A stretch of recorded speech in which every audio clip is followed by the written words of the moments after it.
Hi guys, White Ranger here. We're going to talk a little bit about keybinds today.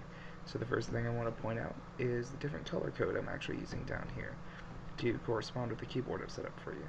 So red are going to be our main abilities, green are going to be our movement keys, yellow are our utility keys, and black of course is things that I don't find optimal for Guild Wars 2.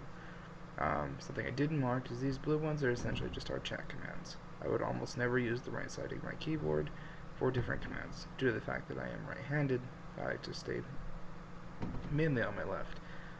Finally, we have our purple, which are our modifier keys, which will respond to our main abilities and our utility keys.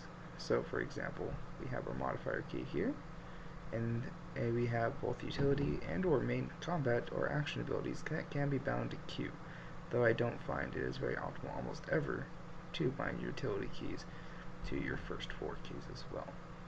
So I created a simple 5-point system here for us to go over. Rule number 1, take hand size and range of motion into consideration. What I mean by this is if you have a large hand, you're actually able to open up more. This keyboard here is generalized for general people, in fact, with medium to small hands. So thus, I don't use keys 5, 6, 7, Y, H, and most of the keys down here are difficult to hit as well. Though if you have larger hands, realize that you probably won't be able to hit keys down here. Also keep that in consideration, test it for yourself, and find out what's optimal. 2, keep it systematic and simple. What I mean is, usually keep, if you have your combat-based abilities on one line, and then utility-based abilities on a second line. Or, you can keep your main combat abilities and utility buttons all on one line using an alt modifier, though I find this less useful due to the fact that you can just have them on a key that does not require you to use a modifier key, which will mean you can hit the ability faster and take down your opponent much quicker. Number 3, never use Alt-Shift modifiers. There are 3 modifier keys with the different variations here. Just within 4 numbers, we now have 12, 16. We can hit 16 keys just using these 3 separately. Never use Alt-Shift or Alt-Control modifiers. It's just bad practice.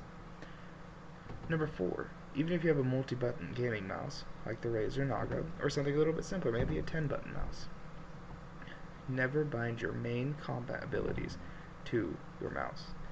Reason being, your main combat abilities are going to be your most used abilities throughout everything that you do. Your hand will actually respond much quicker on the keyboard, considering it is sitting in a decent resting position and is not in motion. Your hand moving the mouse will constantly be in motion, and it will take a small fraction of a second shorter to actually hit the keys. Not mentioning retraining yourself will actually probably take a while in PvP, and you won't look so great. Okay, something definitely you want to keep off of your mouse is your targeted AoE abilities. Due to the fact, unless you are very good at aiming, when you press your key, you would have to hold it and then aim in that fashion with your mouse while maintaining movement, which is possible by using your W, A, S, and D keys. However, it is very difficult. It's not very optimal because your range of motion on actually placing those AoEs will be decreased severely. Things I would suggest to put on your mouse are actually your utility buttons, considering you shouldn't be using them too often, depending on what they are. And if you do use something often or have an AoE utility, I would suggest also binding them to your keyboard. Dodge rolling and weapon swapping do work well on your mouse because it's very reactive to the fact that you are moving your mouse and is related in movement. Your brain will process it in the same way, and you'll actually find that it's much easier to use it that way. Number 5, never move out of your range of motion.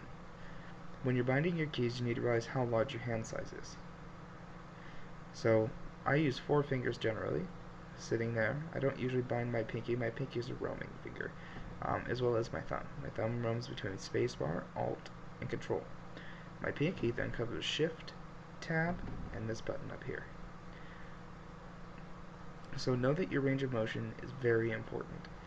If you want to keep everything on one line and you'd rather not use modifier keys, it's a poor decision.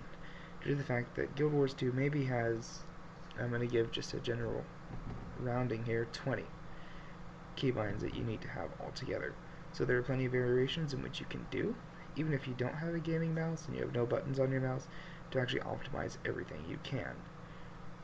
Now, Guild Wars has you start off with your utility skills using F1, F2, F3, and F4 for your main abilities. I find that in most keyboards, even on a laptop like I have, hitting those is actually decreasing your range of motion, because when you're sitting on a home row of 1, 2, 3, and 4, or Q, W, E, and R, if you're sitting on Q, W, E, and R, well, your middle finger or ring finger will be sitting on W. Even if you are using mouse movement, eventually you will have to use the mouse to place an AoE ability and must maintain your W to move forward, or you're strafing, or even backpedaling depending on your class. So therefore, hitting up here is going to lose you time. Also, depending on hand size, once again, you need to make sure that you're not hitting keys accidentally. By developing a simple system, for example, as I said, main combat abilities on one line, utility skills on another line, modifier keys sitting at the bottom, and movement keys staying fairly the same as W, A, S, and D. Alright guys, that's pretty much all the insight I can really give, other than never use the number pad. Ever. It's cool. I've experimented with it.